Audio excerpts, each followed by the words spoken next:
Let us begin with our first question of today's class, that is question number 7. Started business with cash. When a businessman will start his business with cash, his cash balance will increase by rupees 1 lakh. Also, his capital balance will increase by rupees 1 lakh. This will not affect his stock, debtors और creditors. जब एक businessman business शुरू करेगा तो business की cash और capital दोनों increase होंगे. Purchase goods for cash ₹20,000, credit ₹30,000. Business goods खरीद रहा है, कैश में खरीद रहा है 20,000 के गुड्स, तो बिजनेस का कैश कितने से डिक्रीज होगा? 20,000 से. और क्रेडिट पर खरीद रहा है 30,000 के गुड्स, यानी बिजनेस की लायबिलिटी इंक्रीज होगी 30,000 से. Now if we total, we can see on cash और on credit basis the business is purchasing goods for ₹50,000. अगर हम कैश के 20,000 गुड्स और क्रेडिट में जो हमने 30,000 के गुड्स खरीदे उनका टोटल करेंगे तो हमने टोटल स्टॉक खरीदा है 50,000 का, without any effect on debtors और कैपिटल. जब हम गुड्स कैश में खरीदेंगे तो बिजनेस की कैश डिक्रीज होगी 20,000 से. जब बिजनेस में हम गुड्स क्रेडिट में खरीदेंगे तो बिजनेस की लायबिलिटी इंक्रीज होगी 30,000 से. इन टोटल बिजनेस के पास 50,000 के गुड्स आ रहे हैं, that is stock. After this we'll get new equation, that is 80,000, 50,000, debtors 0, capital 1 lakh and creditors 30,000. Now coming to the third transaction, sold goods for cash costing ₹10,000. 10,000 cost वाले goods cash में है and credit costing ₹15,000 और credit में हमारे पास 15,000 के goods हैं. Both are sold at a profit of 20%. Let us first take the goods which are being sold for cash. इन goods का जो कॉस्ट है दैट इज ₹10,000 और जिस पे प्रॉफिट अर्न हो रहा है दैट इज 20%. अगर हम 10,000 का 20% करेंगे तो हमें कितना प्रॉफिट हो रहा है? 2,000 रुपीज का. That means we are selling it for 12,000 cash. Coming to the next, that is credit transaction. हमने क्रेडिट पर गुड्स सेल करे 15,000 के, जिस पर हमें अगेन प्रॉफिट हो रहा है 20%. अगर हम 15,000 का 20% प्रॉफिट करेंगे, कैलकुलेट करेंगे, then the amount will be 3,000. That means these goods are sold for 18,000. As they are sold on credit, so it will increase our debtors. ये हमारे debtors को increase करेगा. अब इस क्वेश्चन को हम इस टेबल पर इम्प्लीमेंट करते हैं. Sold goods for cash. 10,000 cost है इन गुड्स की, बट हमने इनको सेल कितने का किया है? 12,000 का. बिजनेस का कैश इंक्रीज हो रहा है 12,000, जबकि हमारे पास से स्टॉक कितने का जा रहा है? 10,000 का. Second, credit sold goods for credit costing ₹15,000. Now again 15,000 की कॉस्ट के गुड्स हमारे पास से सेल हो रहे हैं, but this time we are selling them on credit. Credit पर बेचेंगे तो हमारे डेटर इंक्रीज होंगे. Increase in debtor will be 18,000. Now what will be its impact on capital? हमने देखा यहाँ हमें 2,000 का प्रॉफिट हो रहा है और क्रेडिट ट्रांजेक्शन में हमें 3,000 का प्रॉफिट हो रहा है. So the total amount of profit is 5,000 without any impact on liabilities. You can see 10 plus 15 it is 25,000, 12 plus 18 it is 30, 30 minus 25. Left hand side पर भी हमारा इंक्रीज 5,000 का है और राइट हैंड साइड हमारा कैपिटल में भी इंक्रीज 5,000 का है. Coming to our final equation, The balance of cash is 92,000. Stock will remain at 25,000. Now we are having debtor amounting to rupees 18,000. Balance of capital is 1,05,000 and the amount of creditor is 30,000. At last, after getting the final equation, we have to draw a double line. Question number 8. Starting with the first business transaction, Mohan started business with cash. जब Mohan business start करेगा, मोहन की cash increase होगी without affecting any other item. The capital of the business will also rise. Second transaction is purchase goods for cash. Business ने cash में goods खरीदे हैं तो business का कैश कम हो जाएगा और बिजनेस के पास स्टॉक इंक्रीज हो जाएगा. हम बिजनेस की कैश को 30,000 से डिक्रीज करेंगे और बिजनेस के स्टॉक को 30,000 से इंक्रीज करेंगे without affecting any other item.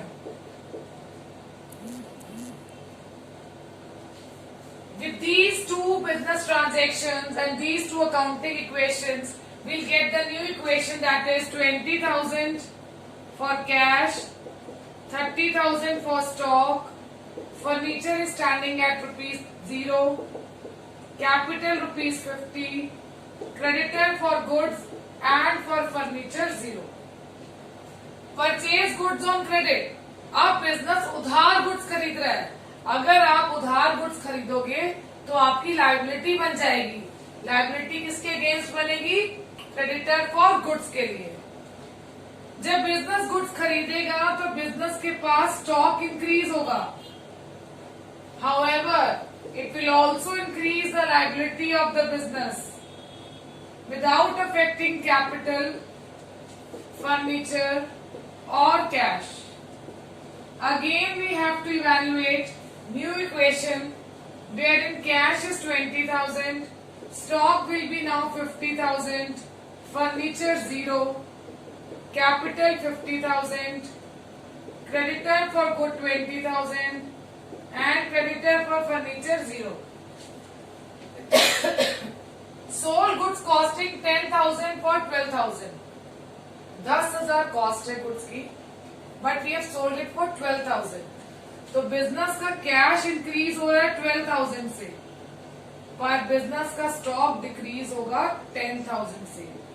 Whenever we are selling goods, we have to subtract cost from the stock. We can now see that the left hand side is having a plus balance of 2,000. Why there is a plus balance of 2,000? अगर business 10,000 cost वाले goods को 12,000 का cell करेगा तो business को 2,000 का profit होगा and that profit will increase capital without affecting other liabilities.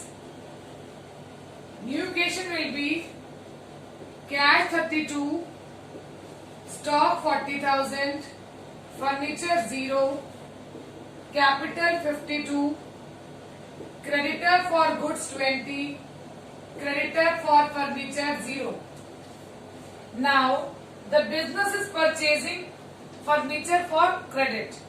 Credit पर business furniture खरीद रहा है तो business की asset increase हो रही है 2,000 से but this amount has not been paid by the business in cash. तो बिजनेस की कैश इफेक्ट नहीं हुई but this has increase the liability of the business. Therefore we'll add the same in the head creditors for furniture without any impact on capital as well as creditor for goods. Again we'll draw a new equation which will be equal to cash 32, stock 40,000, furniture 2,000, capital 52. Now creditors for good is 20 and creditor for furniture is 2,000. Sixth transaction is paid cash to creditor. अब आप अपनी liability को decrease कर रहे हैं क्योंकि आप अपने क्रेडिटर को पेमेंट कर रहे हैं. You are making payment to creditor for goods और जब आप पेमेंट करेंगे तो ऑब्वियसली बिजनेस की कैश डिक्रीज होगी also the liability of the business will decrease. This will not affect creditors of furniture or capital, furniture or stock. Now the new equation is cash 17,000, stock 40,000, furniture 2,000, capital 52. Now the remaining creditor for goods stand at 20 minus 15, 5,000, and creditor for furniture is 2,000. Last transaction is salary paid. Salary is an expense और expense की compensation हमें capital से करनी है.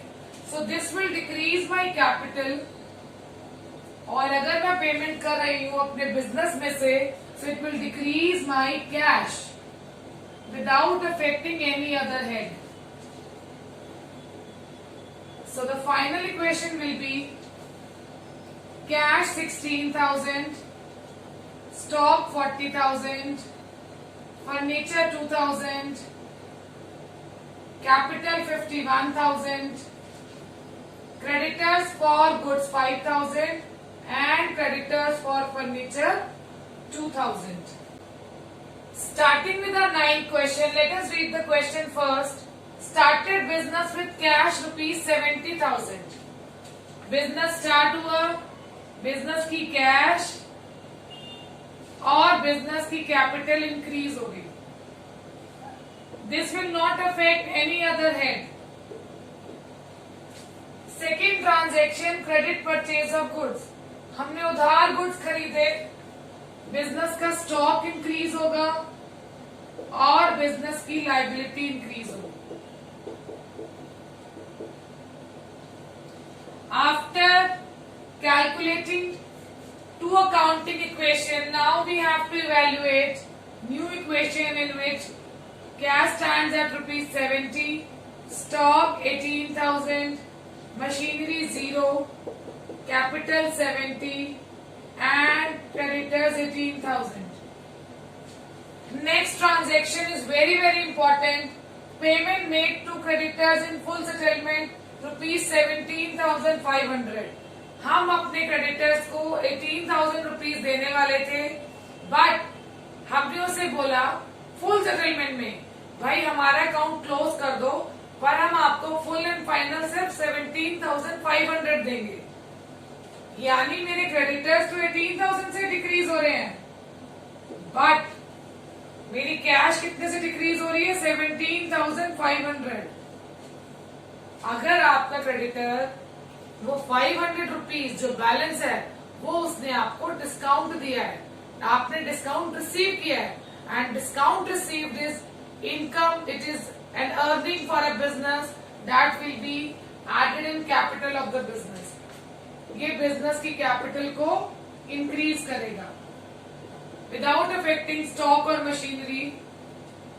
Now we will get new equation wherein the amount of cash is 52,500, stock is 18,000, machinery 0, capital 70,500, and now our liability creditors are 0. हमने उन्हें settle कर दिया है.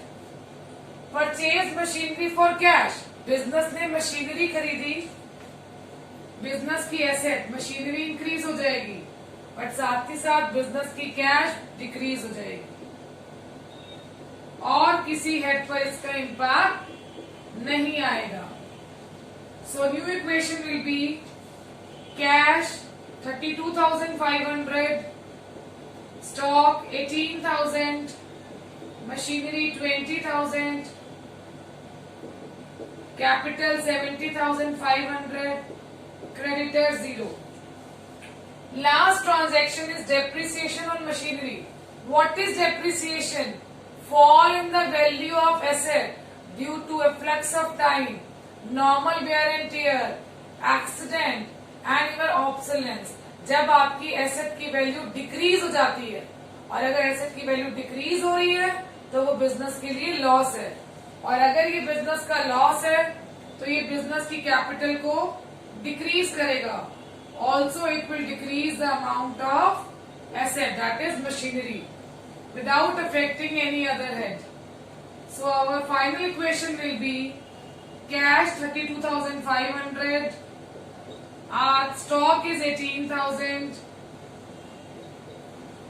machinery 18,000 and capital is 68,500.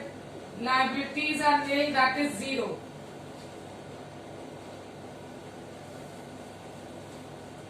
I hope question number 9 is clear to all of you.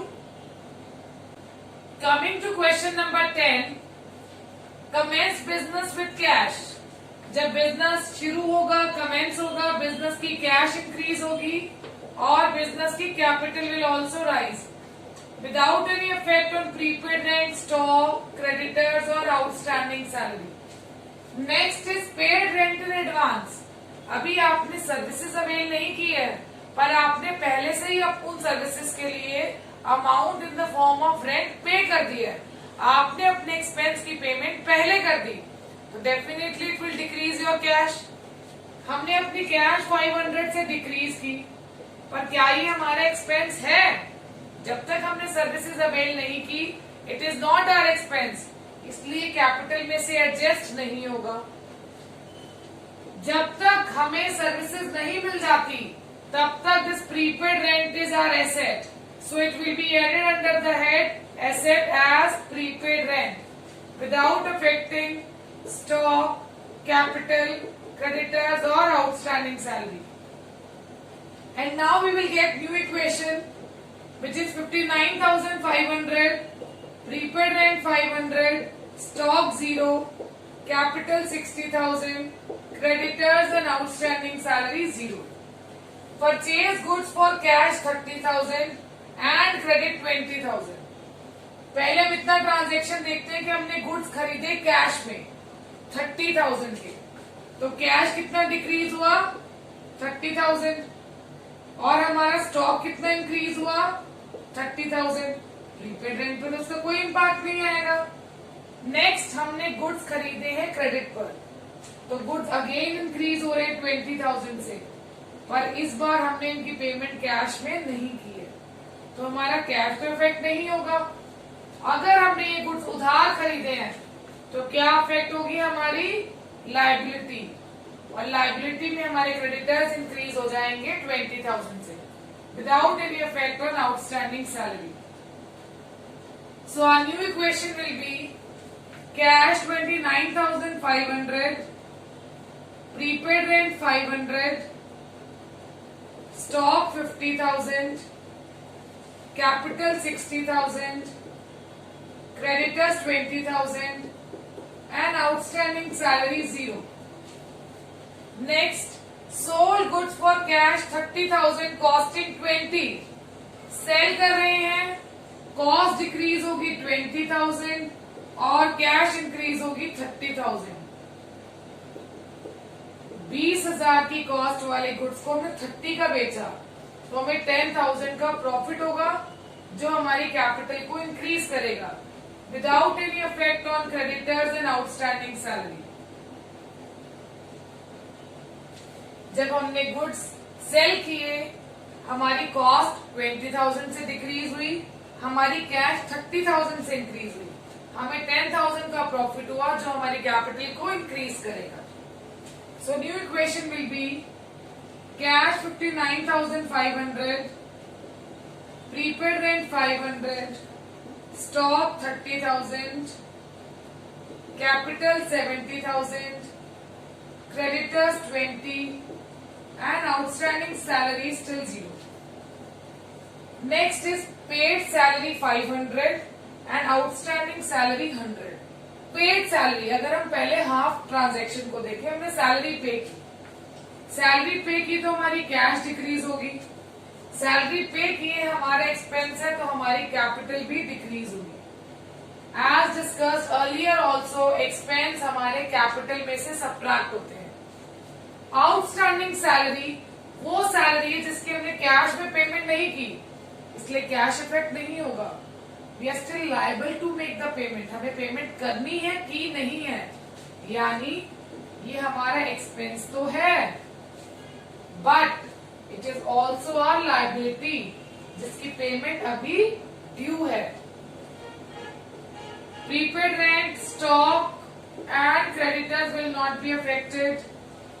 So our new equation will be cash 59,000, prepaid rent 500, stock 30,000. Our capital will be 69,400. Creditors will be 20,000 and outstanding salary will be 100. Coming to our last transaction, bought motorcycle for personal use. Drawings, आपने अपने personal use के लिए business से 5,000 rupees का amount withdraw किया है क्योंकि आपको मोटरसाइकिल खरीदनी है. बिजनेस का कैश डिक्रीज होगा because this is a drawing, so it will also decrease capital. Drawing हमारी कैपिटल को डिक्रीज करेगी और बिजनेस की कैश को, और कोई हेड इससे अफेक्ट नहीं होगा. So our final equation will be cash will be 54,000, prepaid rent 500, our stock is 30,000. Now our capital is 64,400, creditors are 20,000 and our outstanding salary is amounting to rupees 100. Number 11, started business with cash. Business का cash और business का capital दोनों ही increase होंगे. After this rent receive, rent is income. अगर business rent receive कर रहा है तो बिजनेस की इनकम है, और इनकम हमारी कैपिटल को इंक्रीज करता है. और अगर ये अमाउंट रिसीव हुआ है तो बिजनेस की कैश भी इंक्रीज होगी without any effect on any other head. Now our new equation will be cash 62,000, accrued interest 0, capital 62,000, commission received in advance 0. Accrued interest, accrued means due. accrued word हम use करते हैं जब income due है, यानी हमने income earn तो कर ली है बट अभी उसका अमाउंट हमें कैश में नहीं मिला. अगर कैश में नहीं मिला तो कैश पर तो कोई इम्पैक्ट नहीं आएगा, but now this money is my money. मेरे बिजनेस की इनकम है, मेरे बिजनेस ने ये अमाउंट अर्न किया है, so it is my asset amounting to rupees 500. As it is my income, तो ये मेरे बिजनेस की कैपिटल को इंक्रीज करेगा. New equation will be cash 62,000, accrued interest 500, capital 62,500, commission received in advance 0. एक बार दोबारा इस बारे में बात करते हैं. accrued interest वो इंटरेस्ट है जो बिजनेस की इनकम है. इनकम है तो कैपिटल इंक्रीज हो गई, बट ये अभी रिसीव नहीं हुआ, इसलिए it will not affect cash, but it has been earned by the business, इसलिए बिजनेस की असेट है.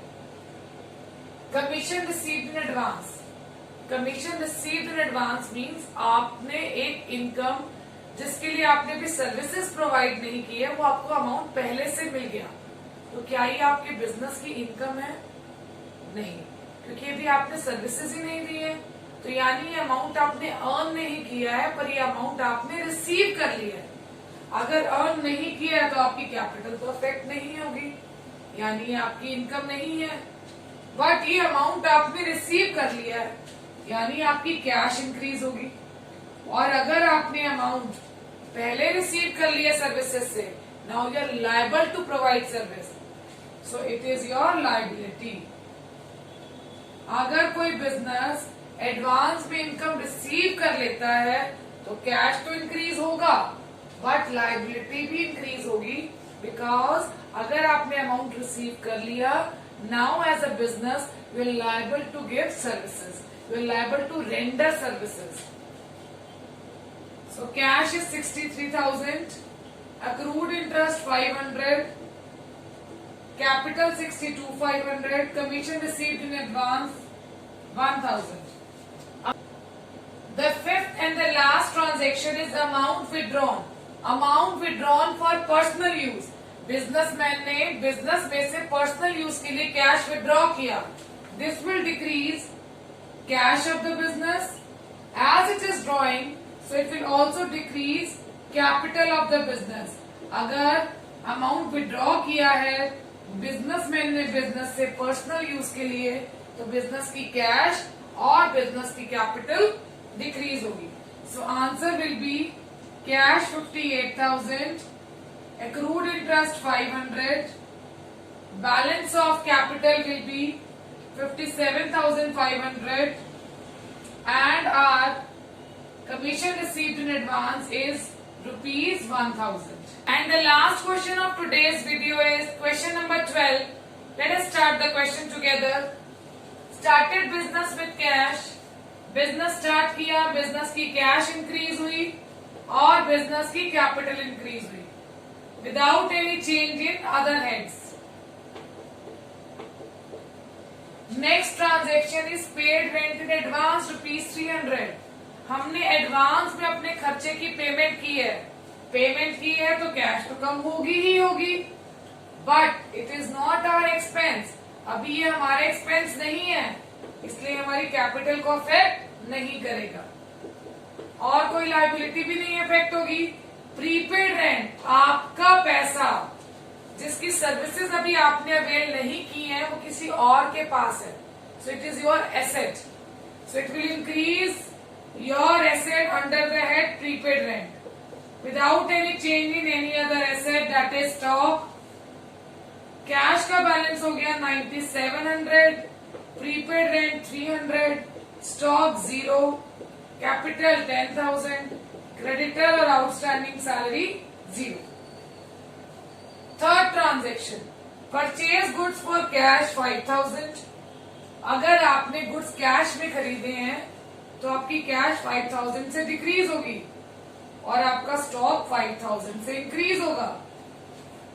You are also purchasing goods on credit for ₹2,000, तो स्टॉक और 2,000 से बढ़ गया, बट आपने इस टाइम अपनी कैश को इंक्रीज नहीं करना। रीजन भी अभी आपने इन गुड्स की परचेज के लिए कैश की पेमेंट नहीं की, सो it will increase your liability, that is creditors. So prepaid rent will not be affected, capital not affected, outstanding salary not affected. So our new equation will be cash 4,700, prepaid rent 300, stock 7,000, capital 10,000, creditors 2,000, outstanding salary 0. Next, sold goods for cash. 8,000 cash में हमने goods को बेचा जिनकी cost थी 4,000, तो stock तो कितने से डिक्रीज होगा? कॉस्ट से, that is 4,000, but how much cash is coming? 8,000 without any effect on prepaid rent. But क्या हमारी कैपिटल इंक्रीज हो रही है? Answer is yes. अगर 4,000 कॉस्ट वाले गुड्स हम 8,000 के सेल करेंगे तो बिजनेस को प्रॉफिट होगा, जो बिजनेस की कैपिटल को इंक्रीज करेगा without any effect on other liabilities. So our new equation will be cash 12,700, prepaid rent 300, अब स्टॉक डिक्रीज होकर बच गया 3,000 का, capital 14,000, creditors 2,000, outstanding salary 0। Next, paid salary ₹450। जब हम पेमेंट करेंगे तो बिजनेस का कैश डिक्रीज होगा, और क्योंकि ये बिजनेस का एक्सपेंस है इसलिए बिजनेस की कैपिटल भी डिक्रीज होगी। Next is outstanding salary 100। ये अमाउंट आपके एक्सपेंस का ड्यू है, आपने पे नहीं किया और ये आपका खर्चा है, इसलिए ये आपकी कैपिटल में से डिक्रीज होगा। कैश में से क्यों नहीं अफेक्ट आया? क्योंकि अभी हमने ये पे नहीं किया, so it will increase our liability, business की लायबिलिटी बढ़ जाएगी। So new equation will be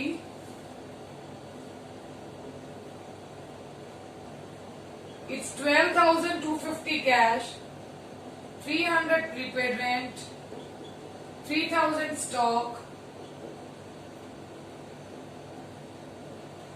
13450 capital,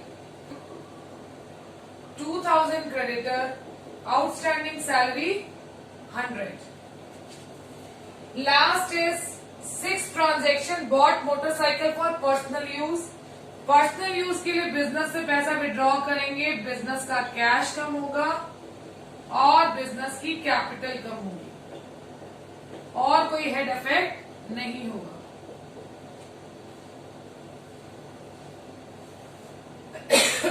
Our final equation will be cash 9250, prepaid rent 300, stock 3000, capital 10450, creditors 2000 and outstanding salary 100.